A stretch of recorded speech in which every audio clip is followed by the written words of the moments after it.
legendary artists such as Brandy, John Legend, and Beyoncé, aka Jay-Z's bloody wife.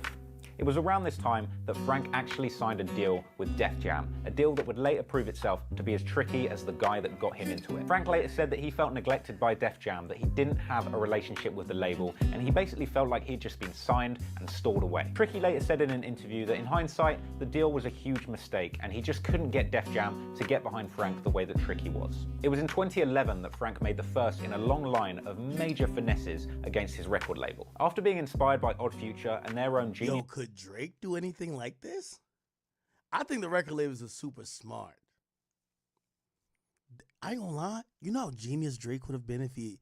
You see, the lawsuit is like, yo, it's not even a lawsuit, it's a petition. It's like you fronting your move. Yo, Drake should have dropped this shit and then dropped like the ultimate album afterwards. Him, Young Thug, and Travis Scott. Damn. Approach at putting out their own mixtape and building a buzz completely independently, he decided to put together a little mixtape of his own. No, if Young Thug or Travis Scott ever gonna hop in the booth with Drake. So at the start of 2011, Frank independently pushed out Nostalgia Ultra, which became a smash underground hit without any promotion. Suddenly, Def Jam are all interested in Mr. Ocean, so they decide to get behind the mixtape and release 2 of the songs as singles. Novocaine, which ends up charting at 82, and Swim Good, which ends up hitting number 70. It's at this point that Frank Ocean is contacted by everybody's favorite elevator punching bag, Jay-Z, and disgraced Maybach repairman, Kanye West. Def Jam were toying around with the idea of packaging up Frank's mixtape Nostalgia Ultra as a commercial release, but this was eventually abandoned due to the fact it was littered with unclearable samples. Now Def Jam are convinced of Frank Ocean's ability. Let the finessing begin.